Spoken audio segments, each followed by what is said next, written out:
So I wanted to share some things that I have been discovering while moving through my mother wound, the process that it takes to do so. And I know, and I'm sure that a lot of people have dealt with bleeding onto current day life from things that happened with their past, with their parents, and how they were raised, and the households they lived in. And a lot of it can be a repeating thing today, and we don't want that, friend. We do not want that. If you have not heard of the term mother wound or father wound or anything like that, the mother wound typically is where you did not receive the feminine energy that was healthy or vital for your actual development through your mom as you were being raised. As you age and you get older, it's not like it just goes away. You know, I desire this feminine energy or this feminine nurturing that I did not quite receive in a healthy way. Now that I am 23, I no longer desire that just because. You know, that'd be great. I really wish life did work that way sometimes in certain areas, but it does not, friend. So the mother wound usually comes in and presents itself in a myriad of ways. And our goal is to not like just rip the band-aid off. A lot of us have decided to place our own band-aids on top of huge gashes, put a band-aid on a missing leg, or any kind of extreme of how we've kind of adapted over time around our hurt. That can look like drinking, that can look like sex, that can look like drugs, that can look like being on social media all the time, toxic relationships, narcissism. It can look like binge eating or bulimia, or it can look like plastic surgery overload, or it can look like homelessness. It can look like a lot of different things that we tend to attach ourselves to cope through things that really hurt us, that we don't really may not have the tools or the access to, or even the vocabulary, or know where to find answers to these things. Majority of my life, I found myself trying to rectify and do my father wound because my father was missing and missing in action. I mean, he came in, you know, here and there, back and forth or whatever, but like as a whole, he was just not someone who was consistent in my life. And when it wasn't the most positive interactions, to be honest. And so I spent, at least 20 years of my life trying to undo, unlearn, and heal through some of the things that occurred in that relationship. And I held a lot of anger there. It ate me up, ate me alive. I noticed that out of all this time that I had spent, and I finally got to a place where I could close the chapter, at least this portion of the chapter, on healing my father wound. I know what it looks like. When I tell you I have the vocabulary, it's zounp, honey. I know what it looks like when it shows up in my space, when I'm doing certain things, and what I'm looking for when it comes to, okay, this is clearly my father wound showing his ass, reminding me to tighten up. In doing all of that, I just overtly skipped the mom wound. I just ignored the mother wound like hell, because I feel like on some level it's the biggest. So it has been my current deep dive that I have been sitting on and working through like nobody's business. I put down a couple of notes that I just wanted to share with you, and hopefully it could be helpful. And I'm not gonna like overdo anything. I'm not going to overload you on 1,500 steps and things like that. We're gonna make this a series. We're gonna kind of graze our way through this, so because it does not all happen at once. This is what I'm doing myself currently in current day life to break through how my mother wound is showing up in my space. The first step that I would say that would be super duper helpful is being cognizant of your language. Listen to what you say out loud. A lot of times we can go into conversation and we can talk and not really hear ourselves in what we're saying. Some things we just don't catch.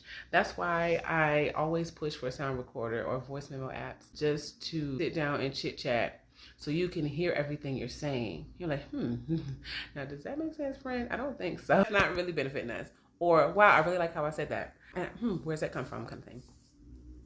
Get your ass on a voice memo friend or a sound recorder app, depending on your phone, because I say both because I have both. Have a chit chat. A lot of people suggest doing video as well, because video you can see your facial expressions and your mannerisms and that sort of thing.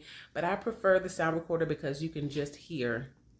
You can hear yourself without being distracted by, oh, I look like this, or I don't like the way my face does that, because we can do that a lot. Especially, you know, if we're not the most confident in how we look. Get caught up and tripped up on things that are not really relevant to what's going on. So be cognizant of your language, what you say out loud, and the thoughts that come through. Catch their ass in the middle. Catch them midway to assess them. So when you see a thought pop up, I want you to grab it. And what I mean by that is like, you remember in Chuck E. Cheese where they have that money booth? But they'll be like, you know, we're gonna put you in it's not a money booth, but you know, like, or like TV when they have like, I forgot what show that was, where they put you in a money booth. They have the machine and they just blow the money in the air, or Chuck E. Cheese, they have the machine, they just blow the little coupons or whatever in the air. You have to catch as many as you can and like stuff it in your pocket or put it in your shirt, wherever you can put it. Don't catch all of them at once, but I just want you to reach out and grab one and you look at it and you say, Now, interestingly, I got this sentence that I'm saying. How often am I saying this? It seems like I'm saying this a lot. I hear this like almost every day. How do I feel energetically when I say this?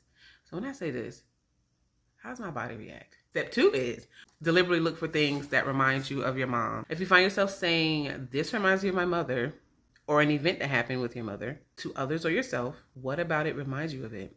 And what message did you receive from the occurrence? Deliberately look for things that remind you of your mom. That can be associated with your 5 senses. Or when you're out and you're around others, or you are doing things in regards to your business or your work or your home or your kids or however things are set up. Say you're out and you're trying to order food and the cashier is having a difficult time with the POS system. I don't know, the register. And the lady in front of you is just like, this is so unprofessional. You guys always are slow. You always messing up somebody's order. That's why I don't like coming up in here. You know how people act. I'm pretty positive if you live in America, you have seen how people can act out at restaurants. So something within you reacts with a visceral response. Something struck you and you don't respond and you don't say anything, feeling like, I feel bad for that cashier kind of thing, but you don't know how to act. Or you have the opposite response, which is like, let me come and intervene on this cashier's behalf. If you had a visceral response, meaning like if you had a response that makes you want to act, fight, flight, or freeze. Does something about this remind me of my mom or remind me of my childhood? Does something about this remind me of when I was a child? And I say mom because we're focusing on mom today, because this could also remind you of your father or your sister, but we're talking about mommies. What about this reminds you of your mom? Can you go through the whole scenario, go through the whole event, and I want you to tell me your exact experience, not me, but tell yourself your exact experience of what took place. What message did you receive from that? What did that say about you? What did that say about interacting with other people? What did it say about you? What did it say about interacting with other people?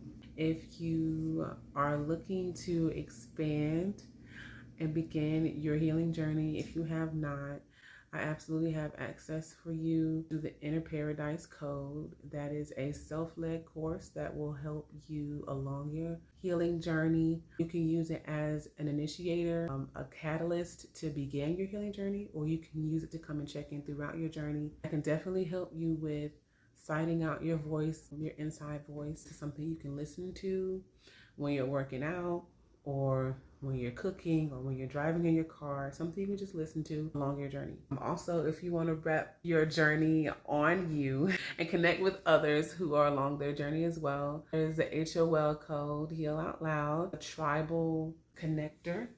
And we wear what we feel, and we wear where we are, and we celebrate our progress, and we connect with others. It's a conversation starter. It's a bridge builder, honey. Get your ass in some HOL. I'll be back with another video. Ciao.